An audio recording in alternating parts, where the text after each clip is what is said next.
जनाब, आज हम बात करने जा रहे हैं एक ऐसे फैसले पर जिसने पाकिस्तानी क्रिकेट फैंस को दो हिस्सों में बांट दिया है, और वो है हारिस रऊफ का ऑस्ट्रेलिया के खिलाफ T20 स्क्वाड में ना होना।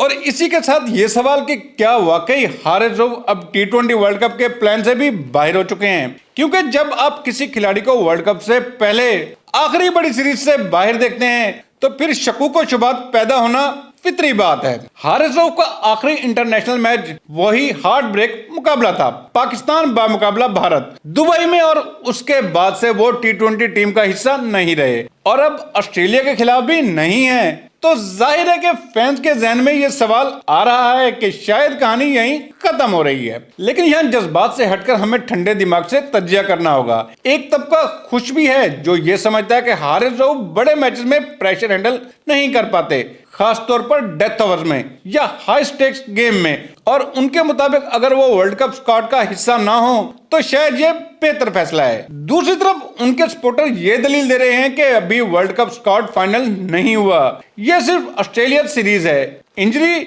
या खराब फॉर्म किसी भी वक्त गेम बदल सकती है, और हारिस रऊफ के पास कमबैक का दरवाजा अब भी खुला है। खासतौर पर इसलिए भी कि अगर हम BBL की बात करें तो वहां हारिस रऊफ की परफॉर्मेंस बिल्कुल नजरअंदाज करने वाली नहीं थी। 11 मैचेस, 20 विकेटें और 8.23 की इकॉनमी, ये वो नंबर हैं जो ऑस्ट्रेलियाई कंडीशन में किसी भी फास्ट बॉलर के लिए काबिले एहतराम समझे जाते हैं। मेलबर्न की टीम उनकी बॉलिंग से खुश भी थी, और सच ये है कि हारिस रऊफ का रिकॉर्ड ऑस्ट्रेलिया में हमेशा बाकी वेन्यू से बेहतर रहा है। तो सवाल ये बनता है कि अगर फॉर्म मौजूद है, कंडीशन सूट कर रही हैं, तो फिर बाहर क्यों?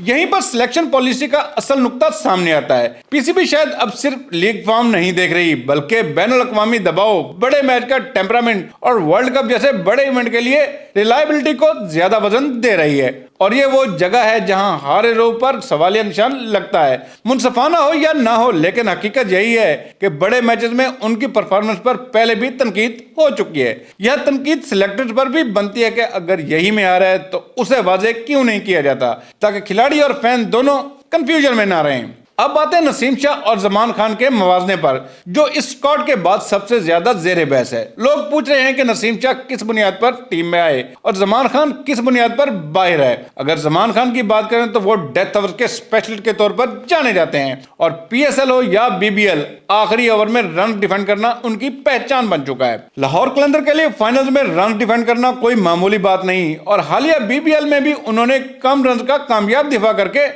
हेडलाइंस बना दी। तो जनाब, दूसरी तरफ नसीम शाह हैं, जिनका इंटरनेशनल कमबैक हालिया नवंबर 2024 के बाद तकरीबन 1 साल बाद उन्हें दोबारा T20 में मौका मिला है। 4 मैचेस में 5 विकेटें, 9 से ऊपर की इकॉनमी, ये कोई शानदार नंबर नहीं, लेकिन नसीम शाह के हक में एक बात जाती है, और वो है उनका इंटरनेशनल तजुर्बा, नई गेंद से कंट्रोल और सिलेक्टर का उन पर एतमाद। IL T20 में उनकी परफॉर्मेंस अच्छी रही, 8 मैचेस में 12 विकेटें और फाइनल जितवाने में किरदार। लेकिन मसला ये है कि फैंस अब लीग और इंटरनेशनल फॉर्म के फर्क पर सवाल उठा रहे हैं। मेरा तज्जिया यह है कि अगर टीम को वर्ल्ड कप के लिए एक सेफ और तजर्बाकार कॉम्बिनेशन चाहिए तो नसीम शाह का इंतखाब समझ आता है। लेकिन अगर मसला वाकई डेथ बॉलिंग का है, जो पाकिस्तान का एक पुराना दर्द है, तो जमान खान जैसे बॉलर को मुकम्मल तौर पर नजरअंदाज करना भी एक रिस्क है। शायद बेहतर यह होता कि जमान खान को कम अज कम रिजर्व या एक्सपेंडेड स्क्वाड में रखा जाता।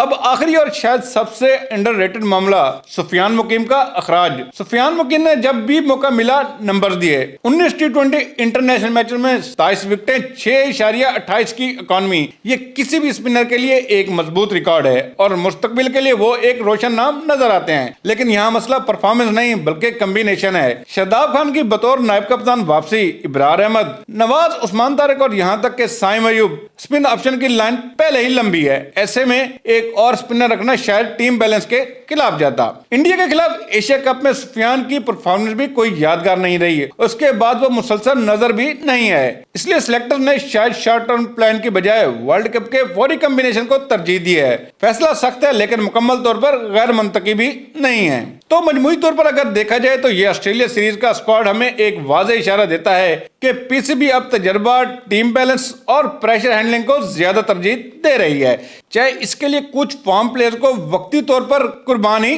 کیوں نہ کرنا پڑے۔ حارث رؤف کے لیے دروازہ مکمل بند نہیں ہوا، لیکن اب ان کے کم بیک کے لیے غیر معمولی حالات درکار ہوں گے۔ زمان خان کا کیس مستقبل میں دوبارہ کھل سکتا ہے اور سفیان مقیم شاید اگلے سائیکل کا حصہ ہوں۔ اب سوال یہ ہے کہ کیا یہ فیصلے ورلڈ کپ میں پاکستان کو فائدہ دیں گے یا نہیں، اس کا جواب وقت دے گا، لیکن ایک بات طے ہے، یہ اسکواڈ صرف ناموں پر نہیں بلکہ ایک مخصوص سوچ پر بنایا گیا ہے۔ اگر یہ سوچ درست ثابت ہو گئی تو تنقید خود بخود خاموش ہو جائے گی، اور اگر غلط ثابت ہوئی تو یہی فیصلے سب سے زیادہ زیر بحث ہوں گے۔ اب آپ سے سوال ہے کہ آپ کا کیا خیال ہے، حارث رؤف کو باہر رکھنا درست فیصلہ ہے یا نہیں؟ زمان خان کو موقع ملنا چاہیے تھا یا نہیں؟ اپنی رائے کمنٹس میں ضرور دیجیے گا۔